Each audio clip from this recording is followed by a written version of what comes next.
Story means എനിക്ക് തോന്നുന്നു ഒരു 8ാം ക്ലാസ് മുതൽ ഇവർ ഒരുമിച്ച് പഠിക്കുന്നവരാണ്. അപ്പോൾ എനിക്ക് തോന്നുന്നു ഒരു +2 ഒക്കെ കഴിഞ്ഞൊരു സമയത്താണെന്ന് തോന്നുന്നു ഇവർ റിലേഷനിലായത്.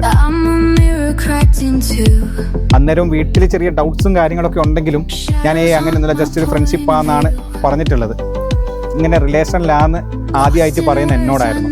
വീട്ടിലിങ്ങനെ ഒരു ആലോചന കാര്യങ്ങളൊക്കെ വന്ന സമയത്ത് അഖില് ആദ്യം ഷെയർ ചേട്ടായിട്ട് സംസാരിക്കുക എന്നാണ് പറഞ്ഞത്.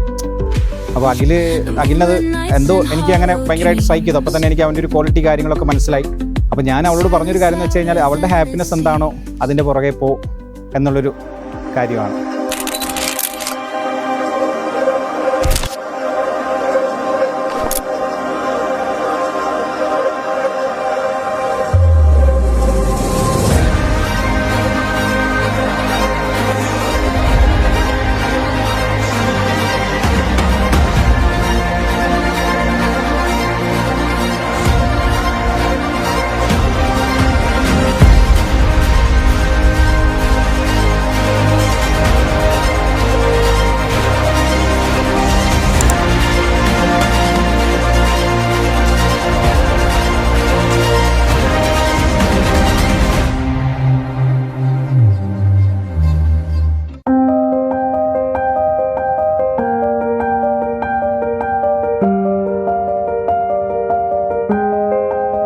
എട്ടാം ക്ലാസ്സിൽ പഠിക്കുമ്പോൾ കണ്ടു, പക്ഷെ അപ്പോൾ ഒന്നും വലിയ കമ്പനി ഒന്നും ഇല്ലായിരുന്നു. 2 ക്ലാസ് ആയിരുന്നു. പിന്നെ പയ്യമ്പള്ളി സ്കൂളിൽ ഒരേ ക്ലാസ്സിലായിരുന്നു. മുമ്പിൽ പുറകിലിരുന്നിട്ടാണ് ഒരുമിച്ച് പഠിച്ചത്. തോണ്ടി ഞാൻ വീഴ്ത്തി. അതായത് ഫ്രണ്ടും ബാക്കുമായിട്ടായിരുന്നത്. ഞാനൊരു ബാക്കായിട്ടും അതിൻ്റെ ബാക്കിലായിട്ടാണ് ഇവിടെ ഇരുന്നത്. അപ്പോൾ ഇങ്ങനെ ആദ്യമൊക്കെ പേനയ്ക്ക് തോണ്ടും, പിന്നെ കാലും കൊണ്ട് തോണ്ടും. അപ്പോൾ ഇങ്ങനെ നമ്മളൊരു ഫ്രണ്ട്ഷിപ്പ് മോഡലായിരുന്നു. പിന്നെ അതൊരു ഇഷ്ടത്തിലേക്ക് എത്തി. ഇഷ്ടം പിന്നെ ഭയങ്കര രൂക്ഷമായി. പിന്നെ ഒരു 12 കൊല്ലം നല്ലൊരു അവിടം വരെ.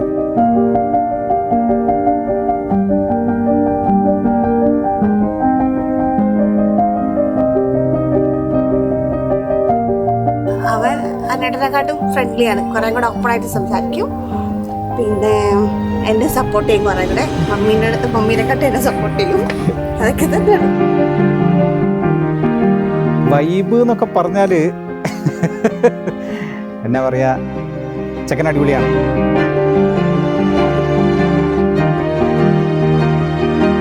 വീട്ടില് ഞാൻ ഭയങ്കര ഓപ്പൺ ആയിരുന്നു. മീൻസ് ഫോണൊക്കെ വിളിക്കുമ്പോൾ അങ്ങനെ സ്വകാര്യമായിട്ടൊന്നല്ലേ വിളിക്കുക, ഓപ്പണായിട്ട് തന്നെ വിളിക്കുക. അപ്പോൾ വീട്ടുകാർക്ക് ഏകദേശം കാര്യങ്ങളൊക്കെ പിടികിട്ടി. പിന്നെ എന്തിനും എൻ്റെ സപ്പോർട്ടായിട്ട് ഞങ്ങളെ ഉണ്ടായിരുന്നു.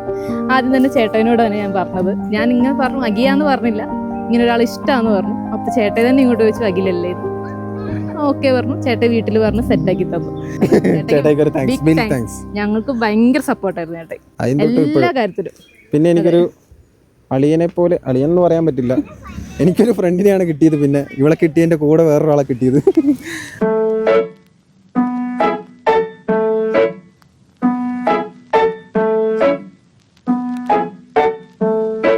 അവളുടെ ക്യാരക്ടർ എന്ന് പറഞ്ഞു കഴിഞ്ഞാൽ ഭയങ്കര കൂളാണ് ആള്. സിമ്പിളാണ്. നമ്മളിപ്പോൾ എന്തൊരു സിറ്റുവേഷൻ ആണെങ്കിൽ പോലും അവൾ വന്ന് ജസ്റ്റ് നമ്മളൊരു മൊമെൻറ്റ് എന്താണ് പ്രശ്നം, ഇപ്പം എൻ്റെ ഒരു മൈൻഡ് മാറിയാൽ പോലും വന്ന് ഭയങ്കര കൂളായിട്ട് ഭയങ്കര ഹാൻഡിൽ ചെയ്യുന്ന ഒരാളാണ്.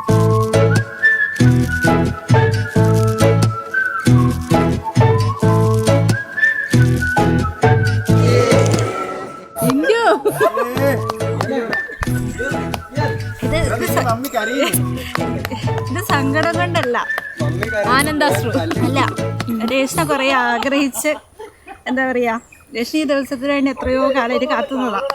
അപ്പൊ അത് നടന്നതിന് എനിക്കൊരു, എന്താ പറയാ, സന്തോഷം. അത്രേ ഉള്ളൂ.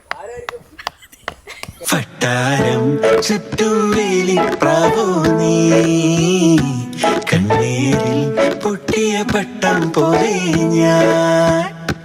വട്ടാരം ചുറ്റുവേലി പ്രാവോ നീ, കണ്ണീരിൽ പൊട്ടിയ പട്ടം പോലെ ഞാൻ. രണ്ടുപേരും ഭയങ്കര ഹാപ്പിയാണ്. പക്ഷെ ഇടഞ്ഞു കഴിഞ്ഞാൽ നമ്മൾ ഈ സിനിമയിലൊക്കെ കലിപ്പനും കാന്താരി എന്നൊക്കെ പറയില്ലേ, ആ ഒരു ടൈമിൽ വരുന്നൊരു ടീംസാണ് ഇവർ. ഉള്ളിൽ മുള്ള കൊണ്ടാലും കണ്ണിൽ കാത്തു വച്ചോളാം, നെഞ്ചിൽ തീ നിറച്ചാലും താങ്ങാകാം.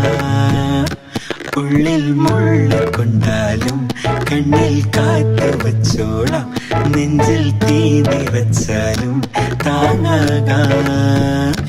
വട്ടാരം ചുറ്റും വേലിപ്രാവോ നീ കണ്ണീരിൽ പൊട്ടിയ പട്ടം പോലെ ഞാൻ വട്ടാരം ചുറ്റും വേലിപ്രാവോ നീ കണ്ണീരിൽ പൊട്ടിയ പട്ടം പോലെ ഞാൻ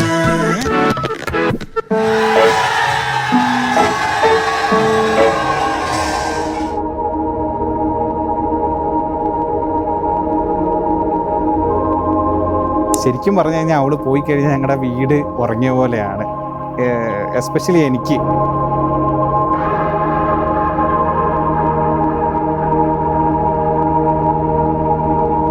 സങ്കടമുണ്ട്, പക്ഷെ കാണിക്കുന്നില്ല. നല്ല സന്തോഷമുണ്ട്.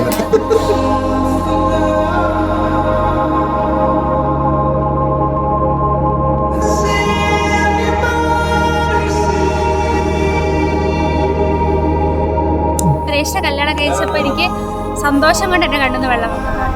പിന്നെ എനിക്ക് സങ്കടമൊന്നുമില്ല, കാരണം അഖിൽ അടിപൊളിയാണ്. അപ്പോൾ ഇനിയിപ്പോൾ രേഷ്മയുടെ ലൈഫ് ലോങ് അടിപൊളിയായിരിക്കും എനിക്ക് ഉറപ്പുണ്ട്. പിന്നെ രേഷ്മയുടെ അഖിലെ നീ നന്നായി നോക്കണം കേട്ടോ.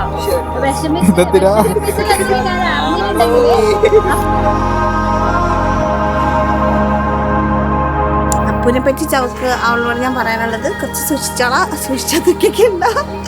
സേഫായിട്ട് അവളെ കൊണ്ടു നടക്കുക. അത്രയും ഹാപ്പി മാരീഡ് ലൈഫ്.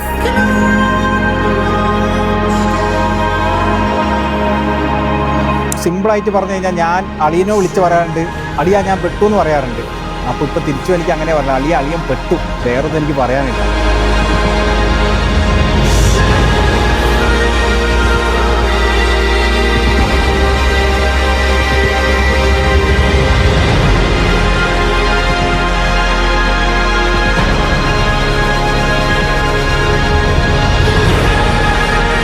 വളരെ സന്തോഷം. ഹാപ്പി. നമ്മൾ ലൈഫ് തുടങ്ങി കഴിഞ്ഞിട്ട് കുഴപ്പമൊന്നുമില്ലല്ലോ അല്ലേ? ഓക്കെ.